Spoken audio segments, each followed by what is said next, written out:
Good morning, good afternoon, and good evening. Welcome to another edition of Fantastic Henry Legaspi Vlog. I hope everyone is okay.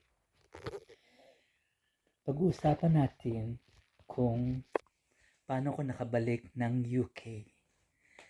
Today is almost my 1 year na since nang bumalik ako galing Pilipinas.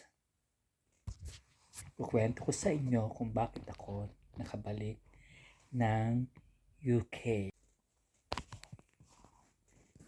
Nung I decided to go back to the Philippines because I've been homeless at that time is November at malamig na sa London.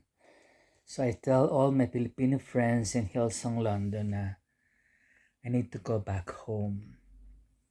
So I spent my 2 months in the Philippines, but I don't have much medication for my diabetes. So after a month, nauubos na ang mga tablet ko, and then I decide to go back and I said na mahihirapan ako kung hindi ako makakabalik ng United Kingdom kasi mahal ang gamot ng diabetes, ng diabetic patient. So, nakaisip na akong bumalik. I asked some of my friends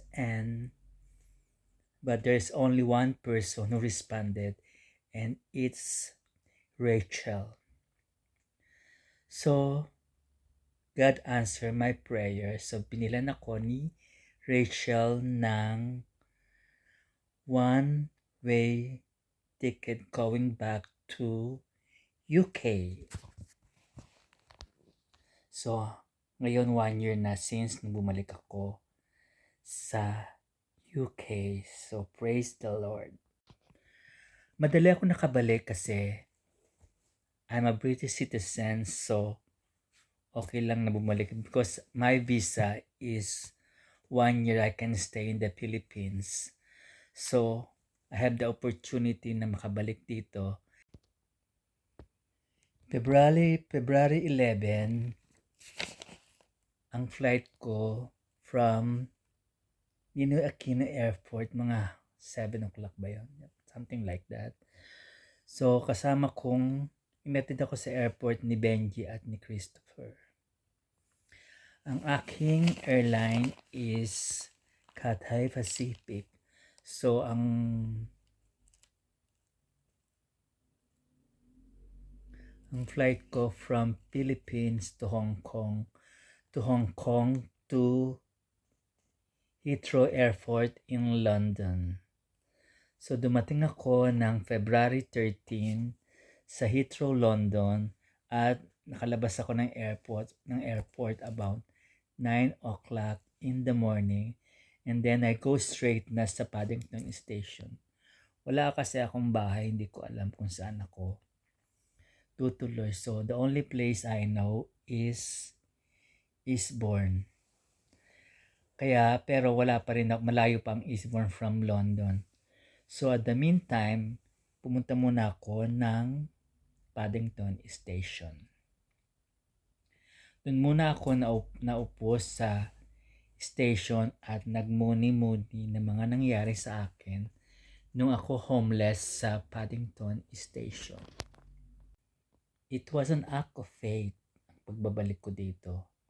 Pero alam ko hindi niya ako pababayaan because the Bible say, I will never leave you nor forsake you.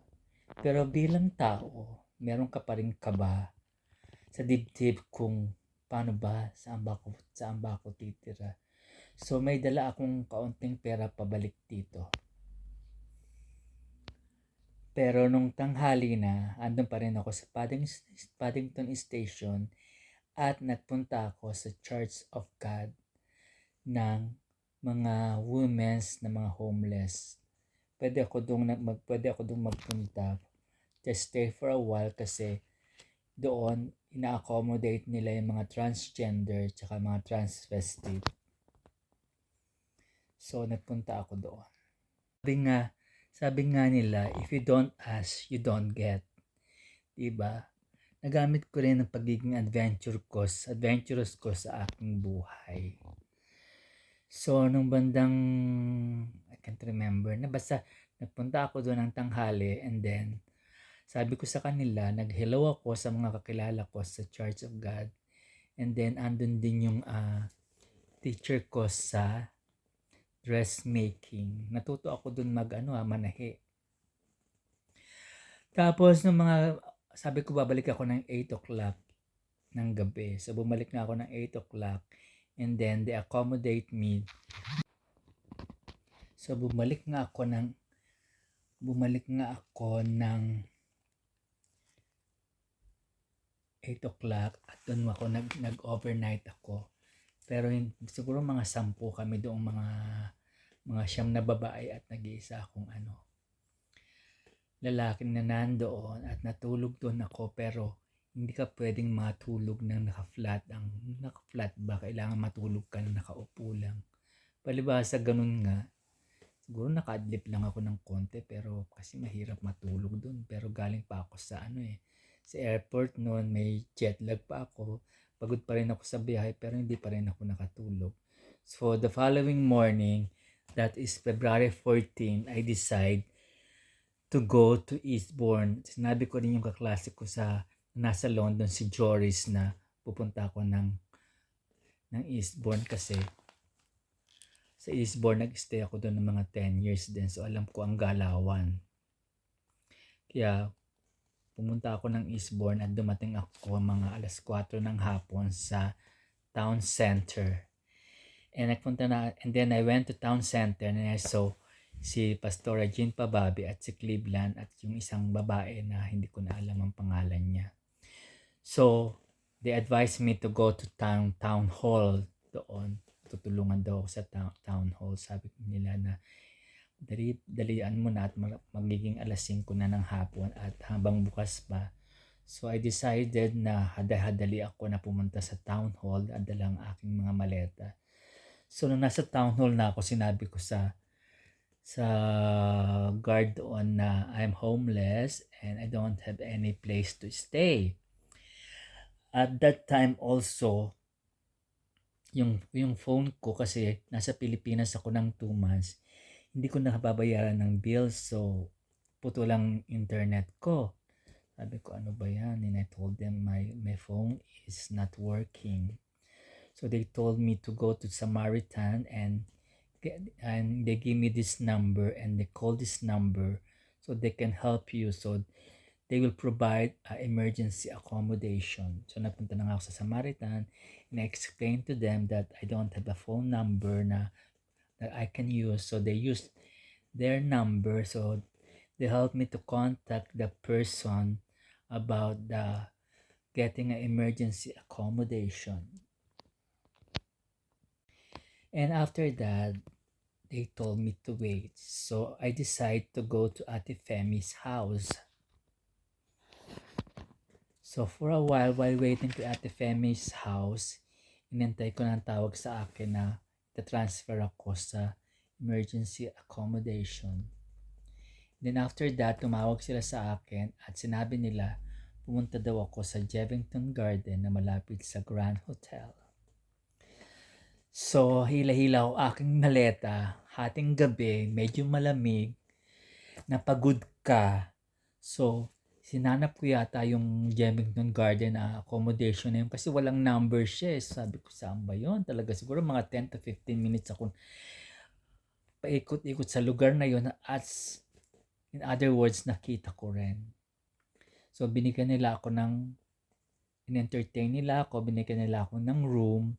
At sinabi nila the following day, 10 o'clock, mag-check out ka. So ayun, kinakabahan ka na naman, may anxiety ka na naman, hindi mo alam kung ano mangyayari. Kinabukasan, saan ka matutulog. So, nag-check out ako ng 10 o'clock. Okay na rin yung kwarto. Merong bathtub, tapos may sink, tapos meron kang bed, at least meron kang matutulugan. Tapos the following day, nakatulog naman ako. 10 o'clock, kailangan ko na mag-check out. So after check out, nagpunta na naman ako sa city. Wala tagantay ako doon kasi hindi ko alam kung saan ako pupunta, di ba? So naghating gabi na naman, kabado ka na naman. Oh my God, hating gabi na naman. Saan ba ako matutulog nito? Diyos ko, help me, ganyan. So nung hating gabi, tumawag na naman ako sa emergency telephone for accommodation at they told me to go back to Chevington Garden at bibigyan daw nila ako ng one night na naman doon. So hila-hila ko na, first day, second day, iniwan ko na yung maleta ko doon sa Chevington Garden. So, bumalik ako doon, sinabi ko na inaantay pa nila ako doon kasi may contact sila sa Chevington Garden. So, ayun, the third day, nag-check out na naman ako, nagpunta ako sa town hall na naman at sinabi sa akin sa town hall magantay daw ako sa library. So, nagantay ako sa library, stay muna ako sa library. And then hating gabi na naman, sabi ko, Diyos ko, my God, weekend na. Paano ako, saan ako matutulog? So luckily, sabi nila sa akin, I will give you 56 days to stay in Chevington Garden. Bumalik na nga ako sa Chevington Garden at binigyan nila ako ng room so I can stay for another 56 days. So, medyo kumalmante ako kasi alam ko na meron akong bahay na matutuluyan na. So, doon, I experienced anxiety, depression. Palibasa dito, meron kaming GP o clinic o doktor na anytime pwede ka magpunta at also in-update ko na rin yung aking diabetic tablet. Inayos ko na rin yun. So, nagpakonsulta na ako sa doktor. Every morning sa accommodation, merong libreng cereal, coffee, tea, and milk. So, pwede kang magluto ng almusal. Pero you need to buy your own pot kasi walang mga utensil doon. So, bumili ako sa charity, sa Salvation Army. I remember nung nakatira pa ako sa Dagoff, yung bahay ng mga nun, ng mga madre doon sa Dagoff Street. I usually pray, God bless the orphan, the widow, and the homeless. And suddenly, I become homeless. Hindi mo talaga, life is so uncertain talaga. Look what happened sa nangyari sa San Francisco sa California. Gagandang bahay, di ba? Na nasunugan. Look what happened sa Philippines, yung mga victim ng flood. Look what happened sa Pilipinas ngayon pag nanonood ako ng news. Maraming nasunugan ng bahay. So, life is no guarantee. But one sure na guarantee is there is God who will always help you. What happened to Job? He lost everything. But God restored everything what he has lost. So while staying there, mga different, iba-ibang klaseng mga tao, merong nanay, may mga anak, merong mga tao na galing sa Brighton, mga puti, mga ano yan mga Briton yan So mostly mga Briton ang nandoon. Mas prioritize nila yung pamilya na may mga anak. Ako hindi nila ako priority kasi single ako. Pero at least nabigyan ako ng accommodation. Nag-apply ako sa kanang council house pero hindi ako na-aprobahan. Habang hindi ako nagtatrabaho, umaattend ako ng Bible study and prayer meeting. Pero for a while, lagi lang ako nag-i-stay ng kwarto.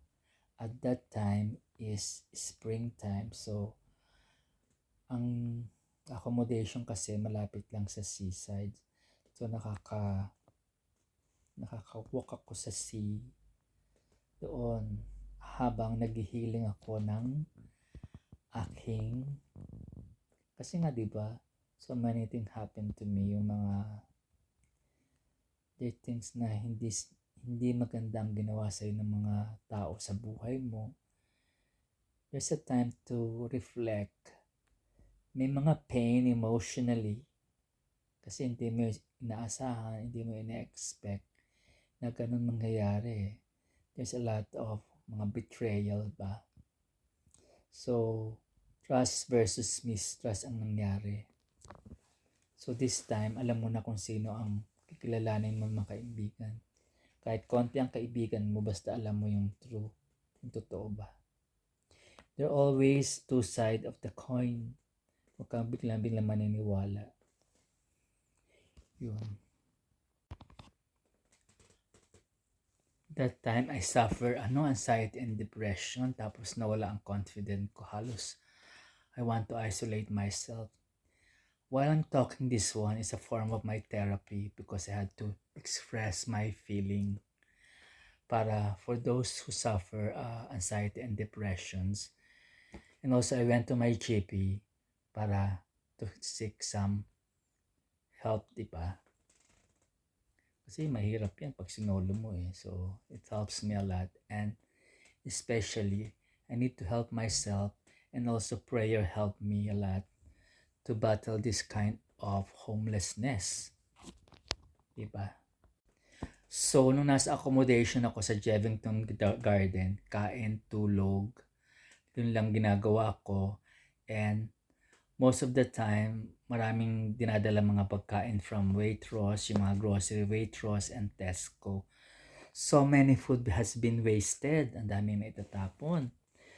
Na yung mga expired na galing sa Waitrose and Tesco tapos dadalhin sa accommodation, kukonti lang naman ang kumukuha no. Minsan natatapon na rin ako, kumukuha rin ako, may rep ako sa kwarto na itatapon na rin. Talagang doon masasabi hindi niya pinababayaan ng mga tao, hindi niya pinababayaan ni Lord ang mga tao. God is really a provider. So dito yung mga nag-expire na food sa mga shopping center o sa mga grocery, pinamimigay na nila. So, hindi nagugutom ang mga homeless. So, while nandun ako, meron ako universal credit, binibigyan ako ng pera para tulong galing sa government. Kasi nga wala akong trabaho. So, nakakakuha ko ng pera mula sa gobyerno. At meron din ako mga social worker who provide yung mga needs ko sa mga paperwork, sila ang nag-aasikaso. And meron ding moving up na agency na inaayos din yung aking mga CV, yon tumulong din sila sa akin. Gumawa ng CV ko. Mahirap palang kumuha ng council house kasi mas priority nila yung family na may mga anak. Palibhasa single ako, so hindi ako naaprubahan. So allow lang akong kumuha ng 1-bedroom flat na may certain amount, pero yung extra nun, ikaw na magbabayad, like council tax, electricity, and water. So, pinili ko na lang yung share house kasi para may pambili ako ng food. Alam nyo naman sa England, kung sinong gusto magpunta rito ay mahal ang cost of living dito, ang bahay, ang food. Kaya marami kaming mga galing sa abroad, sa ibang bansa na doble kayod. Like, so I choose na lang na tumira sa share house. But staying sa share house, syempre, may makikisama ka, hindi ka solo sa bahay mo kasi marami kang ka-share na ibang tao. Minsan yung mga ka-share mong ibang tao ay mga dukyot din. So ikaw na bahala kang makisama sa bahay. So ayun, bale naka-transfer ako sa share house na hanggang ngayon may bahay na ako. Ang masasabi ko lang, it takes courage, it takes faith para malagpasan ang bawat storm ng ating mga buhay. So praise God. Now I have a house or home and I got a job, and today I celebrate 1 year mula nang umalis ako galing Pilipinas. Ayun, sana maayos ng government ang mga hospital sa Pilipinas at mga medication nung mga senior natin, di ba? So para makabalik tayo ng Pilipinas. So yun lang. I just want to share how good is God. You know, hindi niya ako iniwan at pinabayaan. Whatever storm we're facing, kung sino man may mga pagsubok ay malalagpasan mo rin. Just have faith in Jesus. Just have faith in God. So God bless everyone. Subscribe, like, and share. I hope this vlog ay maka-encourage sa sinumang dumadanas ng being homeless, kung sinong like na ng bagyo, ng sunog, whatever it is, continue to be manalangin at have faith in God. God bless everyone. Cheers. Yung pala, sana lahat ng lahat ang mga senior sa Pilipinas ay may free hospitalization o konti lang ang babayaran at free maintenance sa mga medication, especially doon sa may mga diabetic, stroke, diba? Para hindi naman napakabigat sa mga matatanda yun, diba? Dapat unahin nila yung mga elderly, yung mga kumakandidato dyan ng mga congressman, senator, diba? Maging voice tayo para sa mga mamamayang Pilipino, because kaming nasa abroad, we still love to go back to the Philippines. Yun ang hiling ng mga senior citizen. Bigay nyo sa amin yan para we still Filipino by heart. Yun lang ang masasabi ko, na bigyang pansin nila ang mga senior citizen na magkaroon ng libreng gamot, yung mga nagda-dialysis, yung may mga diabetic, yung may mga hypertension, hypertensive, na sana pakinggan nila ang hiling ng mamayang Pilipino. So, subscribe, like, and share to Fantastic Henry Legaspi Vlog. We have the voice. We have to speak up. Okay? God bless.